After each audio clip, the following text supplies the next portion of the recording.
कर्पूरगौरं करुणावतारं संसारसारम्।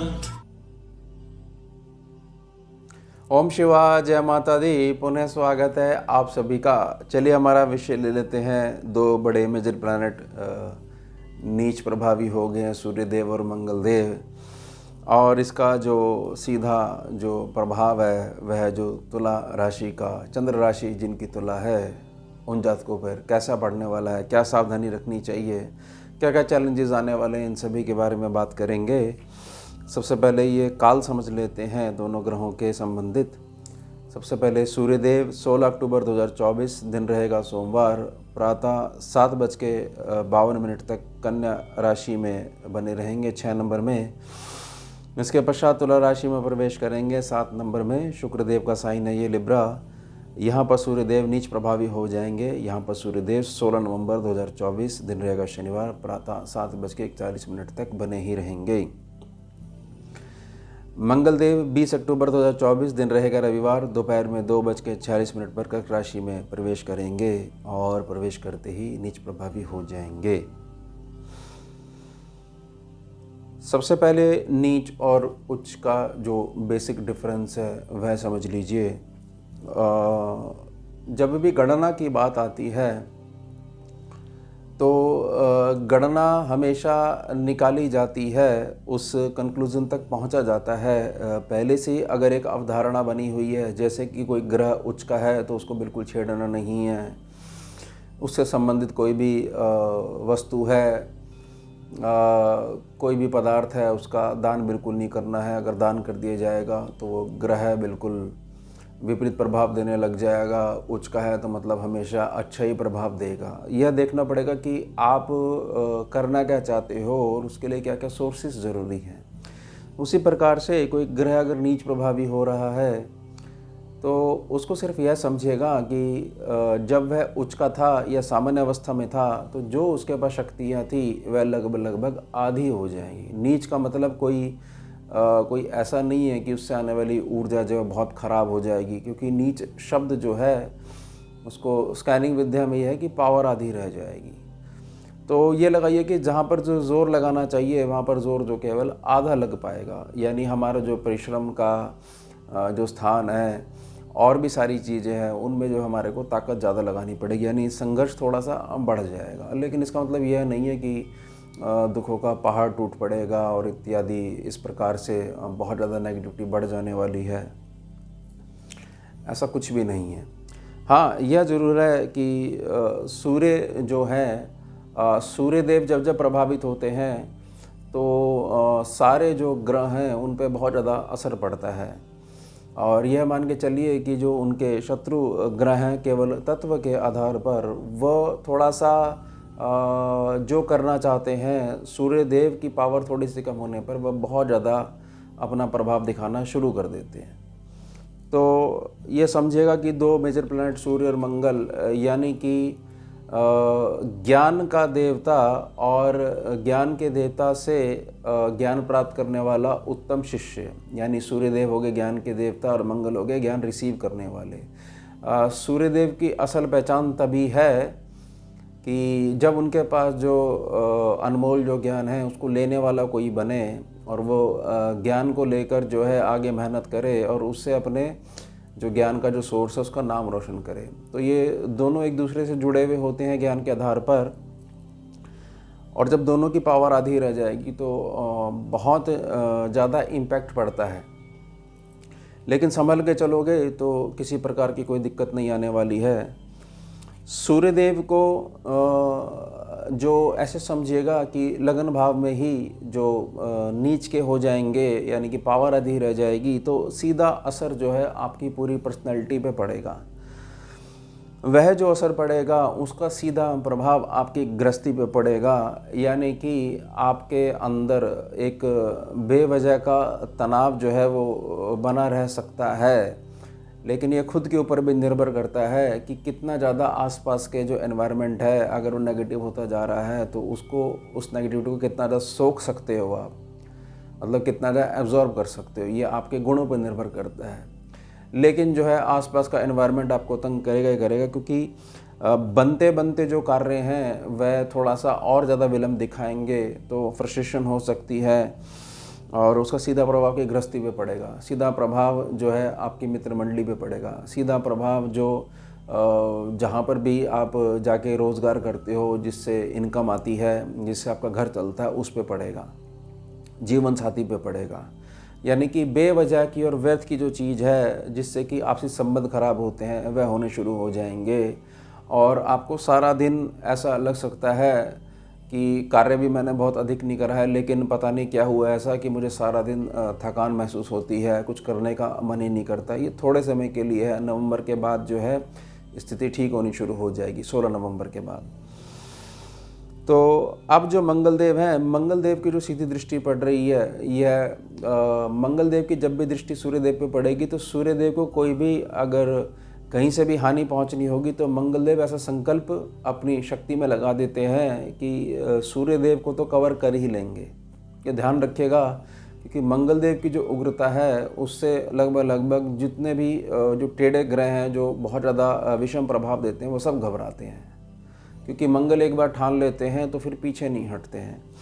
तो इस बात की चिंता इतनी ज़्यादा भी मत करिएगा कि 2 से 4 दिन तो ये प्रभाव दे सकते हैं, लेकिन ऐसा नहीं है कि बिल्कुल आपको केवल और केवल नेगेटिविटी ही देखने को मिलेगी, महसूस होगी। ये सारे जो प्रभाव हैं सूर्य और मंगल के, यह मानसिक तौर पर कार्य करेंगे, आंतरिक जो ऊर्जा है, आपके शारीरिक जो ऊर्जा है, ये उसको तोड़ेंगे। ये ध्यान रखिएगा। अगर रूटीन आपका सही है, खान पान ठीक है और सोच बड़ी पॉजिटिव है तो 2-4 दिन आप प्रभावित हो सकते हो, लेकिन पुरानी आदत हमेशा पॉजिटिव पथ पर चलने की बनी हुई है, तो इससे बहुत जल्दी बाहर आ जाओगे। जो सीधी दृष्टि जो पड़ रही है, 7वीं दृष्टि पड़ रही है, ये आपके सुख स्थान पे पड़ रही है मंगलदेव की।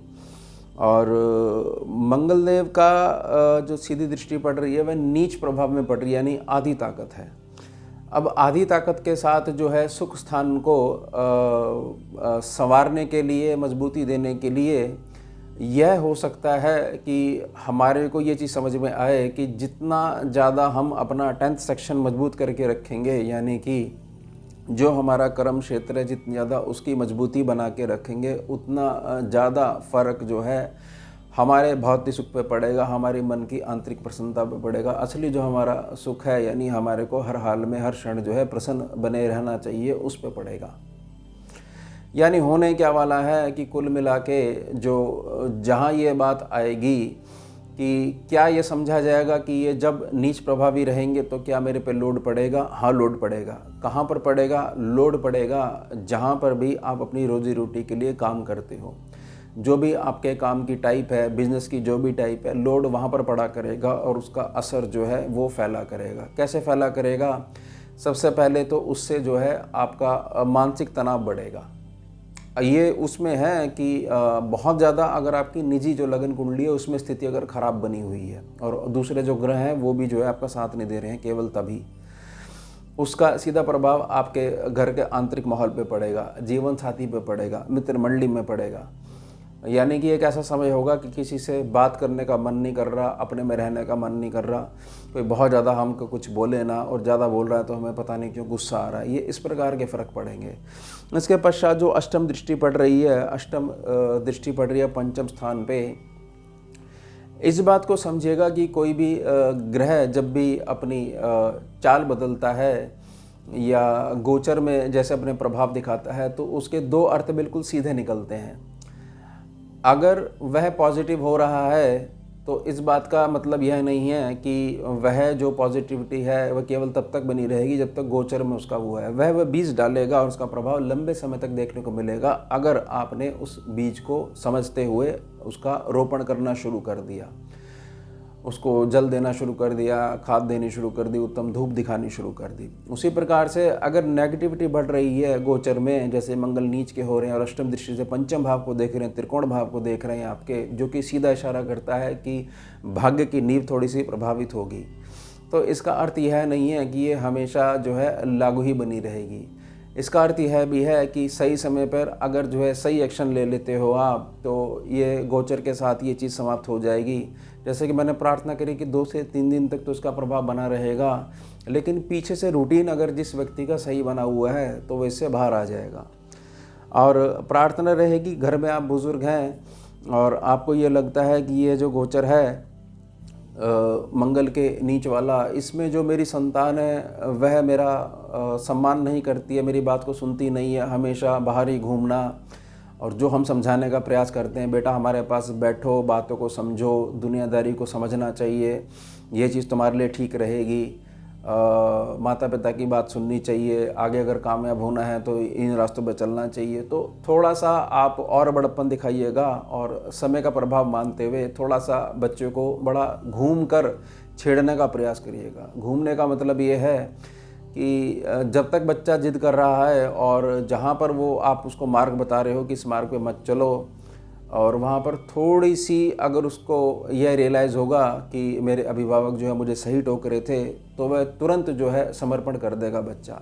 नहीं तो अगर बच्चे को खुद से रियलाइज़ नहीं होगा तो तब तक वह ये समझेगा कि मुझे जो है ये रोकना चाह रहे हैं, क्योंकि समय थोड़ा सा टेढ़ा होता है और ख़ास तौर से युवक है, युवती है, तो उस समय उनको विशेषता जो अभिभावक होते हैं वो बहुत ज़्यादा शत्रु भाव नज़र आता है उनको कि भाई ये हमारे को आगे नहीं बढ़ना देने चाहते, देखिए दुनिया के बच्चे कहाँ जा रहे हैं और ये हमारी चीज़ को समझना नहीं चाहते हैं, हमेशा अपनी बात अड़ा देते हैं। लेकिन थोड़ा समय है, थोड़े समय के बाद ये एक प्रकार से आपकी म्यूचुअल अंडरस्टैंडिंग जो है बहुत ज़्यादा क्लियर हो जाएगी और पुराने वाले जो दिन है वो पुराना जो समय है वो पुराना लौट कर आ जाएगा। तो अब इसका मूल क्या निकलता है सूर्य और मंगल का? सूर्य और मंगल का यह निकलता है, कुछ बातें ऐसी हो सकती हैं जिससे आप ये कह सकते हो कि हाँ मेरी आत्मा दुखी है, और कुछ चीज़ ऐसी हो सकती है जिसमें कि आप ये कह सकते हो कि देखो मैं लगातार इतनी मेहनत कर रहा हूँ, मैं 100 रुपये की मेहनत कर रहा हूँ और मेरे पास 30 रुपया चल के आ रहा है। लेकिन मेरी प्रार्थना रहेगी कि इसमें थोड़ा सा पॉजिटिविटी बना के रखिएगा कि यह बहुत थोड़े समय के लिए है। बेशक आपके पास 30 रुपये आ रहा है या आधी मेहनत आ रही है, लेकिन जो मेहनत आप पूरी कर रहे हो वो आधी मेहनत का जो फल है वो आने वाले समय में आपको देखने को मिलेगा। ये ध्यान रखिएगा, क्योंकि प्रकृति में अगर आप सच्ची मेहनत कर रहे हो तो सच्ची मेहनत कभी भी वेस्ट नहीं जाती है। यहाँ पर केवल और केवल जो आपका सद आचरण है वह ही इस विकट समय से आपको बाहर निकाल के लेके आएगा।